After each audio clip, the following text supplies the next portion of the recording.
Hey everybody, and welcome back to the channel. I apologize for not getting this video out last week. I've been trying to put out one video a week, and last week it just didn't happen. So I am in the studio today because it's been pretty windy and kind of dusty and ugly outside. So we're just going to try to do as much of this as we can inside. I am mostly talking about lightweight, or what we would call ultralight sleeping bags and sleeping quilts today. So as always, I definitely recommend just buying what you can afford and buying what you can carry. And if you can carry a lot of weight, then you can get some really inexpensive sleeping bags that are quite warm. They might not pack down very well, but if you can get it in your bag and you can carry the weight, then you can save yourself literally hundreds of dollars. So definitely look into all options. But today I'm going to talk to you about the ultralight sleeping bags and quilts. Most of you already know what a bag is. It's the traditional mummy style bag, which is broader, wider at the shoulders and narrower at the foot box. And it usually zips all the way up the side. It has a hood that you can cinch down around you, and basically it fully encloses your body. What quilts have done is basically eliminated that material that's under you. So since it's not being very effective at keeping you warm because you're compressing that loft when you lay on it, they've just removed it altogether. For the most part, a straight up quilt is not gonna have the material in the back that you're compressing when you lay on. It's not gonna have a hood, though some quilts nowadays come with a collar that you can cinch up around you and help keep drafts out. Most are going to have a drawstring at the foot box. I'll show you that later. So you also might encounter something called a crossover, which is basically a quilt that has features of a bag or a bag that has features of a quilt. Some examples of that might be you might find a bag that doesn't have a hood, or that basically can unzip all the way and become a quilt, a flat quilt that opens completely. Or you might have a quilt that has a full zipper. So another important thing to talk about when you're thinking about a quilt or a bag is the type of insulation. And basically you can get real down, or you can get a synthetic insulation. Now, if you are not real keen on using animals for insulation, then the synthetic is definitely the way to go. It is a little bit bulkier and a little bit heavier. It doesn't compress as easily as down does. However, it is a very warm alternative to down, so keep that in mind. Synthetic basically is designed to keep its insulating properties even when it's wet. So if you're camping in environments where it rains more, where it snows, where you wake up every morning and there's condensation, synthetic might be the way to go. Some disadvantages of synthetic: it is less compressible. So you're not going to get it packed down to the size of an Nalgene bottle or anything like that. You're probably going to have to make more room for it in your backpack. It also can be a little bit heavier. So if that is an issue for you, then maybe synthetic is not the way to go. But all in all, it has really excellent warmth. It's faster drying. It's easier to clean. You can just stick it in the washing machine, whereas down, you have to hand wash it, and you have to wash it with a down specific detergent. There are a lot of advantages to using synthetic insulation, but if you are a gram counter and you like to compress things down, and if you are looking for absolute warmth, then the way to go is real down. Usually it's either duck down or goose down. So there are a few organizations now that track step by step through the entire process, the entire sourcing process and a manufacturing process for items that use down. And one of those organizations is called the Responsible Down Standard. They abbreviate it to RDS. There's some other ones as well, but that is usually the most common one. Basically, that means that no RDS certified down can come from live plucked or force-fed birds, and farms must comply with the 5 freedoms. And if you don't know what that is, you can Google it. It's basically a humane animal treatment guideline that they have to follow through every step of this process.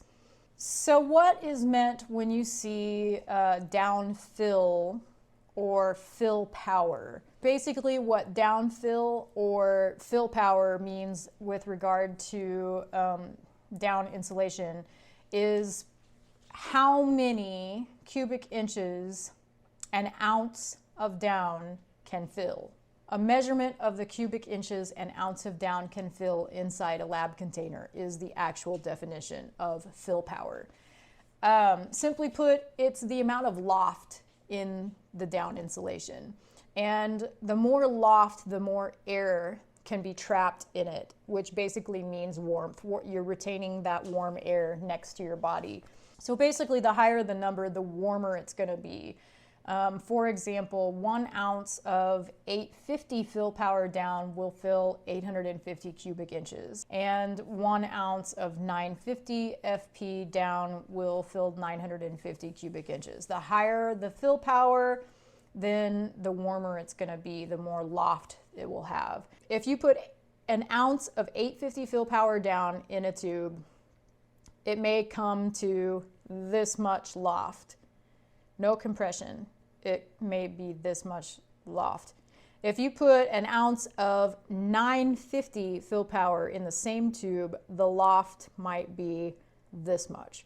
So yeah, this is my scientific method of explaining fill power. 850 loft, 950 loft. There's more loft the higher the number, which means it's going to be warmer. So next up, let's talk about outer fabric of sleeping bags and sleeping quilts. So most companies use an ultralight nylon with what they call a DWR treatment, which is durable water repellent. The dog's playing with the nylon bones. Dropping it on the floor. Drop it on the floor. Make some more noise. Come on, make some more noise. A lot of bags are made with 10D fabric that favors minimal weight with maximum breathability. A 20D fabric is higher durability, higher wind resistance, higher water resistant, but it's a little bit more weight. 7D is the lightest nylon fabric, and it is extremely light, extremely breathable, extremely packable, but less durable. So we'll just talk very briefly about baffles. The whole point behind baffles is to keep the down from shifting and forming cold spots in your quilt or your bag. So if you can imagine, if you just shoved a bunch of down into a bag without baffles, it would move around all over the place. So basically they've sewn baffles in to keep the insulation where it needs to be. And the different shapes and the different directions that the baffles are sewn are done deliberately to keep the most warmth in a particular spot. So why choose a quilt over a bag? For me personally, has to do with the dogs. Even though the dogs are not on my sleeping pad with me, they still like to be under my quilt. And so I couldn't do that very well with the bag, especially now that I have 2 dogs. Back when I only had 1 dog, I was able to kind of open up the top part of a sleeping bag and pull that over and let the dog get under it with me. It was still kind of challenging to do, but it worked okay. Now that I have 2 dogs, it's impossible to do that with a bag. So I actually upgraded to a quilt for multiple reasons, but mostly because of the dogs. I wanted to be able to just throw a blanket over me and the dogs and keep us all warm. A lot of people think that not having a hood on a quilt is a negative, and as someone who personally tends to run cold, I actually don't have a problem with it. I wear a beanie overnight. The other reason why I switched from a bag to a quilt, I just felt claustrophobic in the bag because I couldn't move my feet as much as I wanted to.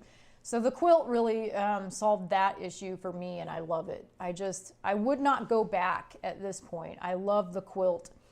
And even though it's more open, and especially for me, because I don't fasten it, I don't fasten it around the sleeping pad. I literally just use it as a blanket or as a quilt, as I would on a bed. I do cinch the drawstring on the foot box, but that's pretty much the only thing I do. I leave the rest of it open.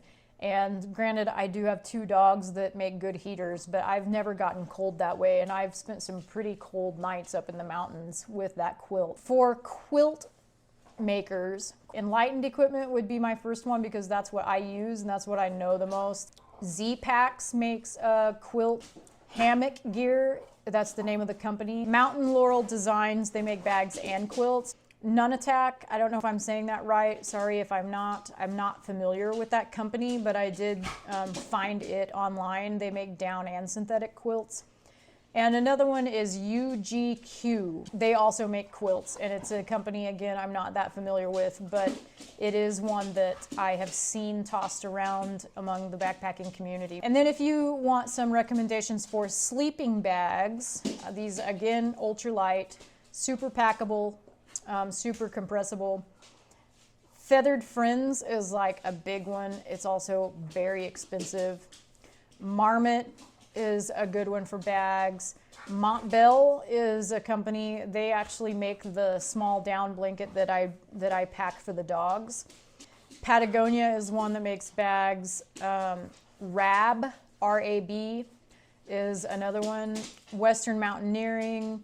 The sleeping bag that I used before I switched to quilts was Mountain Hardwear Phantom 32, and I actually really liked it. It's just the overall form factor of the bag that I really needed to switch to the quilt because it was just a little too restrictive for me. So, but as far as durability, quality, packability, and warmth, the Mountain Hardwear Phantom 32, and I think they make a Phantom 0. I don't know if they're discontinued. A lot of the gear that I've used is discontinued, but certainly Mountain Hardwear makes sleeping bags, so you can look at them too, and I've personally used them and had good experience with them. So I think that's pretty much it for the talking points, and I'm going to let the dogs out to let them run some zoomies so that they can be calm, and then I'll get my quilt out.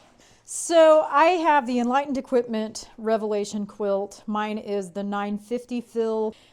I just want to make this disclaimer. This is several years old now, so I'm actually not sure that they are shipping them today with the same stuff that I received, but I'll show you what I received and how to use it. So first of all, I received the quilt, and this is the storage bag. It also came with 4 straps, and apparently Hazel is going to help demonstrate. And then it came with this little sil nylon stuff sack. I have not been using it. I use a dry bag. So on one side of this bag, it gives you washing instructions and basically step by step how to wash a down quilt. At the very bottom, you'll notice it says no washing machines. Warranty will be voided if used. So you're definitely going to want to hand wash this with down-specific detergent. And then if you look on the bottom here, it just shows what I ordered. You can see that I ordered the Revelation model with 950 down tech. I got the 10 degree because I tend to run cold. I got the short. If you go to Enlightened Equipment's website, it will actually give you the sizing. The width is regular. And then the weight of mine as ordered is 19.5 ounces. Between trips, you're just going to want to put it in this larger bag so that it has room to breathe and so that it's not compressed for prolonged periods of time, because if you compress it over a long period of time, it's going to lose its effectiveness. I'm glad I got it out for this video, actually, because I forgot that I need to try to repair this. You never want to try to stick your finger down in there to poke down back into a hole, because it'll just make the hole bigger and you'll probably end up pulling out more down with it. So generally what you want to try to do is actually pull the down back through the underside. So I've got the down pulled back through, and now what I'm going to do is I'm going to use some of my favorite tape. This is Gear Aid Tenacious Tape. I'm going to just cut a small slip of that and cover these holes. All right, so I'm finished putting the tenacious tape on this, and you can see I've got a nice artistic mosaic thing going here with the tape. But basically I had a 1/2 inch tear right there, and then about an 1/8 inch tear right there, and a couple of scuffs right here and right here that originally I thought I wouldn't put tape over because it wasn't a full tear, it was just a scuff, but I decided to go ahead and put small pieces of tape over the scuffs because the material had worn really thin there where it was scuffed, and I just want to reinforce that so that it doesn't tear later when I'm back on the trail. I used small pieces of tape instead of like one big piece of tape because I don't want this to be so stiff right here with one solid piece of tape. With the smaller pieces of tape, it's still compressible and it's not this big stiff area right there. So anyway, I'm glad I got this out to do this video because I had forgotten about that, and this gave me an opportunity to tape that up before I forget again. So this is my quilt all laid out flat. I have the 20D nylon at the collar and at the foot box, and then everything in between is a 10D nylon. So basically the foot and the collar are slightly more water resistant than the body of the quilt. So at the foot end we have a drawstring, and if you cinch that tight, then it closes the foot box up like the foot box of a sleeping bag. Completely closes this up. So I do have a zipper that goes up to here, so just to zip the foot box closed to keep out drafts.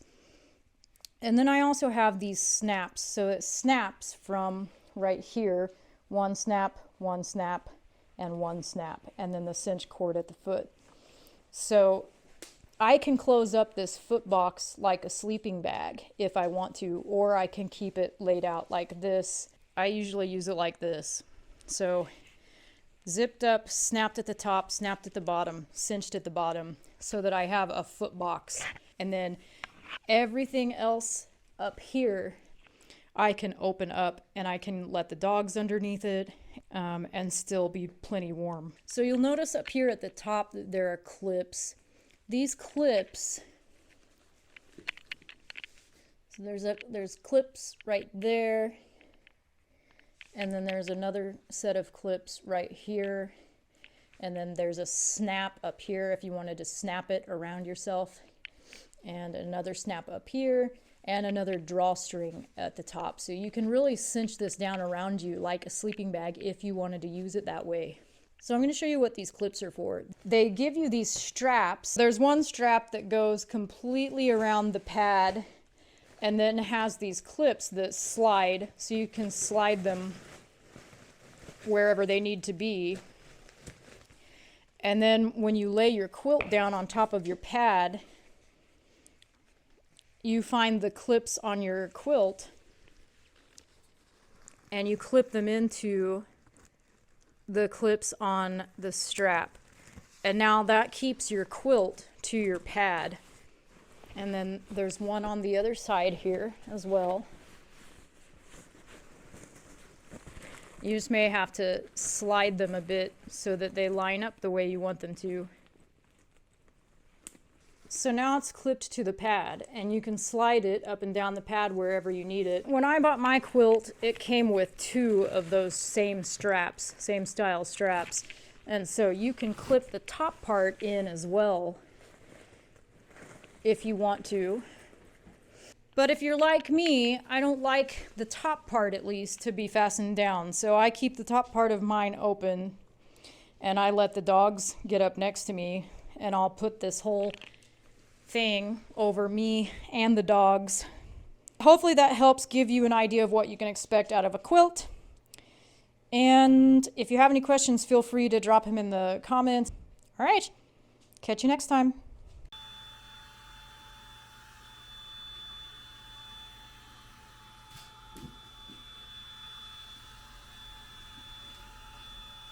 Did you lick the lens? You licked the lens. Hi everybody, and whoa! There goes my camera. It's okay. Can you get off, please? It was the camera, not mommy. But most importantly, I just... You silly. Leave it alone. Leave it. You would like to go backpacking? You would. I need a Girl Scout cookie.